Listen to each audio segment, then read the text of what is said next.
నమస్తే, welcome to it's UTV devotional. నేను మీ నందు. ఇవాళ మనతో పాటు స్టూడియోలో ప్రముఖ ఆధ్యాత్మికవేత్త నానాజీ పట్నాయక్ ఉన్నారు.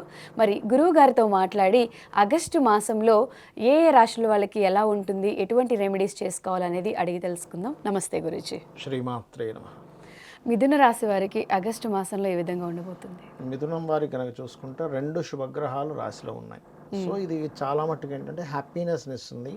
కాకపోతే జీవిత భాగస్వామితో కొంత స్ట్రెస్ కూడా ఇస్తుంది. ఎందుకంటే మిథున లగ్నం అంటేనే సప్తమాధిపతి ఈజ్ బాధక ప్లానెట్ మిథునం వారికి. సో సప్తమం బాధకమైనప్పుడు మీరు ఎనీ మిథున లగ్నం, మిథునం కావచ్చు, మనకి కన్య కావచ్చు, ధనస్సు మీన లగ్నాల వాళ్ళకి కావచ్చు, వాళ్ళకి మ్యారేజ్ అయ్యే సందర్భంలో వాళ్ళకి కొంత బాధ అనేటువంటిది వెంటాడుతూ ఉంటుంది వీళ్ళకి. సో బాధక ప్లానెట్ లగ్నంలో ఉంది, ఎట్ ద సేమ్ టైం పంచమాధిపతి లగ్నంలో ఉన్నాడు కాబట్టి వీళ్ళు ఇష్టపడి ఎవరినైతే వివాహం చేసుకుందాం అనుకుంటారో అది సక్సెస్ అవుతుంది. కాకపోతే వీళ్ళు కుటుంబ వ్యవహారాల విషయంలోని, ఫైనాన్షియల్ మ్యాటర్స్ విషయంలో 11, 12, 13, 14 తేదీల్లో కొంత జాగ్రత్తగా ఉండాలి. అందులో ప్రధానంగా 13, 14 తేదీలు వీరికి ఉద్యోగ సంబంధించిన విషయంలో ఏదైనా మార్పులు అనేవి బలంగా చూపిస్తున్నాయి. ఓకే. అలాగే ఈ రవి 3వ స్థానంలోకి వెళ్తున్నాడు కాబట్టి 17వ తేదీ నుంచి ఏంటంటే వీళ్ళకి ఒక గవర్నమెంట్ వ్యక్తులతో ఎవరితోనైనా కమ్యూనికేట్ చేసేటప్పుడు కొంత జాగ్రత్తగా ఉండాలి వీళ్ళు ప్రధానంగా. అలాగే ఈ యొక్క స్టూడెంట్స్ కొంచెం స్ట్రెస్కు లోనవ్వడము, ఎవరైనా ప్రాపర్టీ, అందులో ముఖ్యంగా ల్యాండ్ తీసుకునేటప్పుడు దక్షిణ భాగం ఏదైనా దోషం ఉండడం, తెలియకుండా దక్షిణం పెరిగి లేకపోతే దక్షిణం ఏదైనా కట్ అయినటువంటి తీసుకోవడం జరుగుతుంది. కాబట్టి ఈ యొక్క విషయాల్లో కొంత జాగ్రత్తగా ఉండాలి. సంతాన సంబంధించిన విషయంలో అనుకూలత ఉంది. సెకండ్ సంతానం కోసం చేసే ప్రయత్నాలు ఫలిస్తాయి. సహజంగా సంతానం కోసం చేసే ప్రయత్నం కూడా ఫలిస్తుందని చెప్పుకోవచ్చు. అలాగే కొంచెం తల్లి తరపు బంధువర్గంతో ఏదైనా ల్యాండ్ విషయంలో కొన్ని డిస్ప్యూట్స్ రావడము ఇటువంటివి బలంగా చూపిస్తున్నాయి. ఉద్యోగరీత్యా ఉన్న ప్రదేశంలో కాకుండా ఇతర ప్రదేశాలకు మారడము, బయట దేశాలు వెళ్ళి అక్కడ ఏదైనా రీసెర్చ్, పిహెచ్డీస్ లాంటివి చేయడం అనేటువంటివి చాలా అనుకూలంగా ఉంది వీరికి చెప్పాలంటే ఇప్పుడున్న సందర్భంలో. అలాగే కాస్త జీవిత భాగస్వామికి విదేశీ యోగాలు, అంటే అది స్త్రీ కావచ్చు, పురుషుడు కావచ్చు, వీళ్ళ జాతకంలో వాళ్ళకి ఏదైనా విదేశీ యోగాలు ఏర్పడతాయి అనేటువంటి చాలా బలంగా చూపిస్తుంది. అయితే ఈ మిథునం వారు ఏంటంటే ప్రధానంగా లాంగ్ జర్నీ చేసేటప్పుడు 11, 12 తేదీలు కొంచెం జాగ్రత్తగా ఉండాలి. ఇక 13, 14 తేదీలు కూడా కొంచెం ఈ మిథునం వారికి కొంత ఉద్యోగ సంబంధించిన విషయంలో మార్పులు అవి కూడా సూచిస్తున్నాయి. వీరు ఎక్కువగా చేయవలసిన దేవతారాధన లలిత అమ్మవారి యొక్క ఆరాధన చేసుకోవడం ఉత్తమం. లలిత సహస్రనామాలు అవి చేసుకోవడం ఉత్తమం. ఓకే గురుజీ, ధన్యవాదాలు. శ్రీమాత్రే.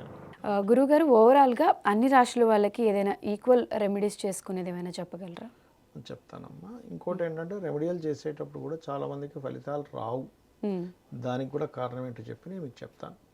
ఇప్పుడు రాశి కొంతమందికి తెలుస్తుంది, కొంతమందికి తెలియదు. వారు కూడా దీన్ని పాటించవచ్చు. ఒకటి, ఫైనాన్షియల్గా బాగా ఇబ్బంది ఉంది అనుకోండి, వాళ్ళు గనక మనస్ఫూర్తిగా ఓం సంపత్కరీ సమారూఢ సింధుర వ్రజసేవితాయే నమః గనక రోజు 45 నిమిషాలు చేయగలిగితే 100% వారికి అమ్మవారి అనుగ్రహంతో ఫైనాన్షియల్ గ్రోత్ పెరిగి తీరుతుంది. అందులో ఎటువంటి సందేహం లేదు. దీనికి రూపాయి ఖర్చు లేదు దీనికి. ఓకే, అంటే చాలా మందికి జాతకాలు కరెక్ట్గా తెలియవు కాబట్టి అందరూ ఇది ఈక్వల్గా చేసుకోవచ్చు. ఇంక ఇదేంటంటే ప్రకృతి లాంటిది. ఇప్పుడు ప్రకృతి సూర్య భగవానుడు ఎండ ఒకరికి తక్కువ, ఒకరికి ఎక్కువ, ఇప్పుడు అందరికీ ఈక్వల్గా ఎలా ఇచ్చేస్తాడో ఇది కూడా అంతే. ఓకే. అప్పులు ఉన్నాయి, ఓం అపర్ణాయే నమః. లేదు హెల్త్ ఇష్యూస్ ఉన్నాయి, ఓం సర్వవ్యాధి ప్రశమనై సర్వమృత్యు నివారిణి అగ్రగణ్య అచింత్య రూప కలికల్మషనాశిని నమః.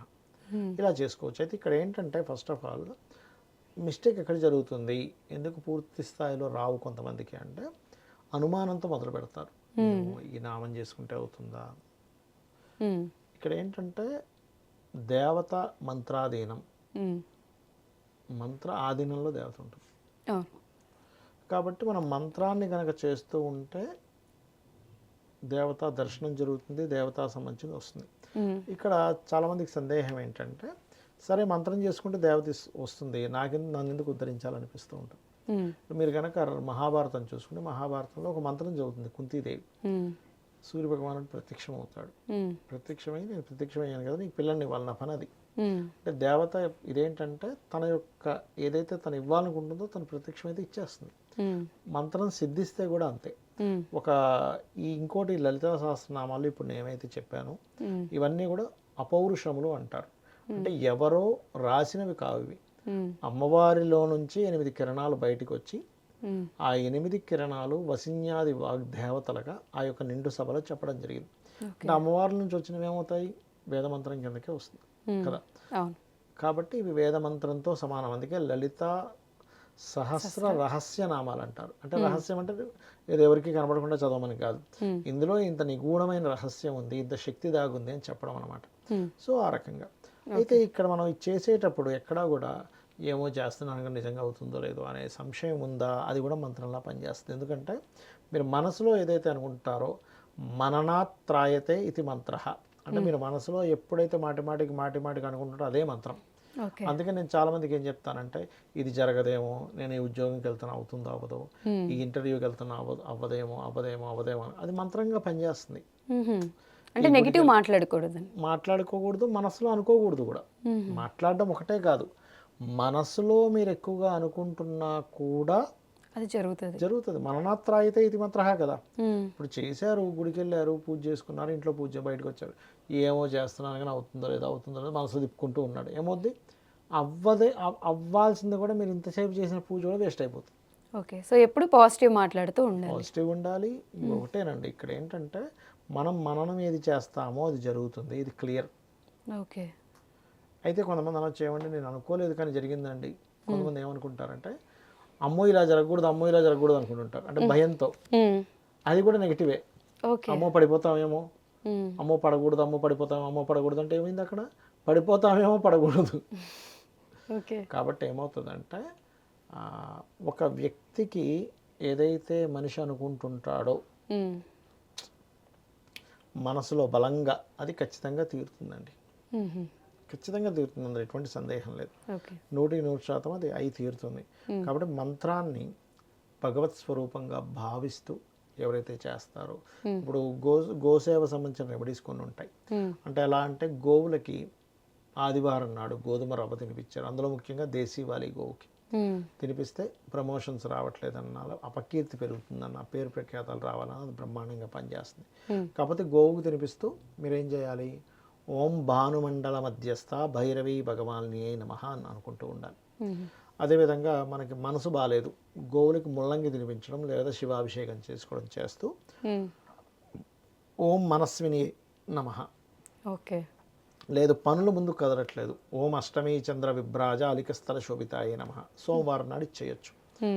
లేదండి కొన్ని మాటికి ఏదో ఒకటి గొడవలు అవుతున్నాయి, మాకు ఏంటో అర్థం కావట్లేదు, ఆ వాదనలో నేను గెలవలేకపోతున్నాను అని అనుకున్నప్పుడు, ధైర్యం సరిపోవట్లేదు అనుకుంటే కనుక ఓం కనకాంగద కేయూర కమనీయ భుజాన్వితాయే నమః చేసుకోవచ్చు. గోవులకి క్యారెట్స్ తినిపించవచ్చు. అలా కాదు విద్యా సంబంధించిన విషయంలోనూ వ్యాపార విషయాల్లో బాగా అనుకూలించట్లేదు అని అనుకున్నప్పుడు గోవులకి మనకి గోంగూర లాంటి పదార్థాన్ని తినిపించి ఓం ఇంద్రగోప పరిక్షిప్త స్మరతూనాభజంగికాయే నమః చేసుకోవచ్చు.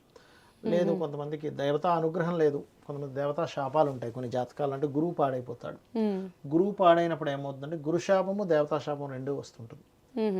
అప్పుడు ఏంటంటే ఓం హరనైత్రాగ్ని సందగ్ధ కామ సంజీవన ఔషధి ఈ మంత్రం చేసుకోవచ్చు. స్త్రీ శాపం ఉంటుంది కొంతమందికి, స్త్రీల వల్ల వీళ్ళకి ఇబ్బందులు వస్తూ ఉంటాయి. అప్పుడు ఏంటంటే ఓం శ్రీమాత్రే నమః లేదా ఓం శ్రీమాత శ్రీ మహారాజ్ని శ్రీమత్ సింహాసనేశ్వర నమః కూడా చేసుకోవచ్చు. ముఖ్యంగా శ్రీమాత్రే నమః చేసుకుంటే సరిపోతుంది. శని దోషాలు ఉంటాయి కొంతమందికి, అంటే శని దశ బాగోదు, ఏళ్ళనాడు శని, అర్ధాష్టమ శని, అష్టమ శని, శని అనుకూలత లేకపోవడము, శని సింగిల్గా ఉండడం, కేమద్రం యోగంలో శని ఉండడం జరుగుతూ ఉంటుంది. అలాంటప్పుడు అమ్మవారి నామాల్లో ఓం అనాకలిత సాదృశ్య చుబుకశ్రీ విరాజితాయ నమః చేస్తూ గోవుకి బెల్లం తినిపిస్తే కనుక తగ్గుతుంది. అలా కాకుండా భయాలు ఉన్నాయి ఎక్కువగా, ఓం దుమ్ దుర్గాయ నమః అనుకుంటూ గోవుకి 4 బెల్లపు ఉండలు తినిపించడం చేసుకోవచ్చు. ఎక్కువగా ఇబ్బందులు వస్తున్నాయి, ప్రతిదీ ఆటంకం ఏర్పడుతూ ఉంటుంది. కామేశ్వర ముఖాలోక కల్పిత శ్రీ గణేశ్వర అనే నామం చేస్తూ గోవు గరహసం తినిపించడము, అదే గోశాలలో కూర్చొని ఓం కామేశ్వర ముఖాలోక కల్పిత శ్రీ గణేశ్వర చేసుకుంటూ ఉంటే ఆటంకాలన్నీ కూడా తొలగుతాయి. ఈ రకంగా చేసుకోవచ్చు. ఓకే, సో అన్ని రాశుల వాళ్ళకి సంబంధించిన అన్ని రెమెడీస్, అన్ని ఇబ్బందులకి సంబంధించినవన్నీ గురువుగారు చాలా అద్భుతంగా వివరించారు. మీలో ఎవరికైనా పర్సనల్గా గురువుగారితో మాట్లాడాలన్నా, ఆయనతో ఏదైనా అడిగి తెలుసుకోవాలన్నా కింద స్క్రీన్ పైన ఆయన నంబర్ అయితే స్క్రోల్ అవుతుంది, దానికి కాంటాక్ట్ చేయొచ్చు. ధన్యవాదాలు గురుజీ. శ్రీమాత్రే నమః.